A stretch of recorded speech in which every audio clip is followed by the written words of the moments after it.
បានធ្វើឆាជូរអែមបន្លែគ្រប់មុខអញ្ចឹងគឺបានញ៉ាំបន្លែច្រើនមែនទែនពេលខ្លះធ្វើតែម្ហូបសាច់ញ៉ាំរាល់ថ្ងៃអញ្ចឹងទៅឡើងធុញតែម្ដងអញ្ចឹងក៏នឹកឃើញចង់ឆាជូរអែមហើយត្រៀមទៅផ្សារហ្នឹងយកកូនទៅកាត់សក់ផងបងប្អូនអរគ្នាដោយសារតែកូនខ្ញុំអត់ដឹងមិនទេបងប្អូនឲ្យតែថាទុកសក់វែងគឺមើលទៅមុខគាត់ដូចស្គមអញ្ចឹងណាអញ្ចឹងដល់ទៅកាត់សក់ឲ្យរៀងអស់រៀងតងើដូចអាឡែង PM អញ្ចឹងទៅបានគាត់មើលទៅមុខរៀងពេញតិចហើយសក់ហ្នឹងកាត់តែមួយខែពីរខែហ្នឹងដោះវែងហើយនិយាយទៅដោះលឿនតែម្ដងហើយយកមកកាត់សក់ហ្នឹងដំបូងគឺគេអត់យំទេណាតែពេលមកសន្ទុះនិយាយពីថាយំចាំចង់គ្នាទេម្ដងហ្នឹងអត់អីទេតែកាត់លើកនេះអត់ដឹងថាម៉េចគាត់យំយកតែម្ដងចាប់រើ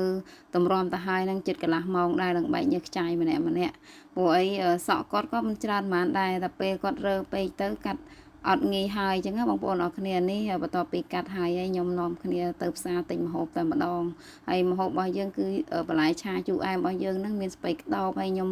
អត់ភ្លេចទេជាមួយនឹងម្នាស់ព្រោះអីដាក់ចូលគឺរសជាតិឆ្ងាញ់មែនទែនហើយយើងមានជាមួយនឹង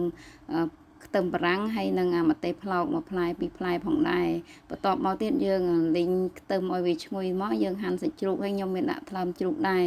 រាល់ដងខ្ញុំឆាដាក់ឆ្អឹងជំនីតែថ្ងៃនេះចង់ឆាដាក់ថ្លើមហើយនឹងសាច់3ជាន់អញ្ចឹងណាបងប្អូនអរគ្នាហើយនេះខ្ញុំដាក់លាយគ្រឿងសោះចូលទៅតែម្ដងមាន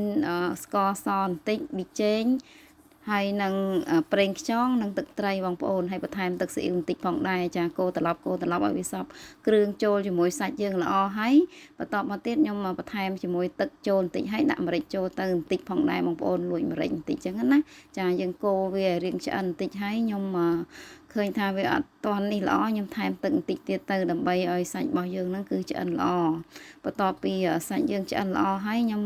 ក៏ដាក់បន្លែចូលទៅតែម្ដងនិយាយទៅមុខម្ហូបឆាគឺធ្វើលឿនទេបងប្អូនអរគ្នាចាធ្វើតាមផ្លេតបានញ៉ាំតែម្ដងហើយបន្លែរបស់យើងហ្នឹងក៏ឆាអត់ឲ្យឆ្អិនពេកដែរបងប្អូនអរគ្នាដោយសារតែបើយើងឆ្អិនពេកទៅវាលួយវាអត់សូវឆ្ងាញ់អញ្ចឹងណាអញ្ចឹងយើងយកមកល្មមអញ្ចឹងមកច្រប់គឺរសជាតិឆ្ងាញ់មែនទែននេះបន្ទាប់មកទៀតយើងកូរត្រឡប់ឲ្យបន្លែវាសព្វជាមួយសាច់អញ្ចឹងមកតមកយើងយកក្រអូបមកគ្របមកផ្លេតដើម្បីឲ្យបន្លែយើងហ្នឹងវាឆ្អិនល្អ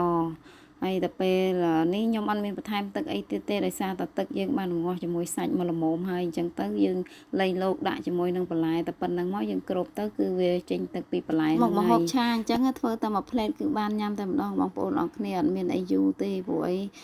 ធ្វើលឿនមែនទេនេះបន្ទាប់ពីបន្លែយើងបានរៀងឆ្អិនបន្តិចហើយខ្ញុំដាក់ជីហើយនឹងលឹកខ្ទឹមចូលទៅតែម្ដងតែប៉ុណ្្នឹងគឺខ្ញុំបលត់ភ្លើងដួសយកមកដាក់ចានញ៉ាំឲ្យបងប្អូនអរគ្នាដោយសារតែខ្ញុំអត់ទៅចូលចិត្តឲ្យលួយអញ្ចឹងទៅខ្ញុំចូលចិត្តរបៀបបន្លែនៅរៀងច្រប់អញ្ចឹងឆ្ងាញ់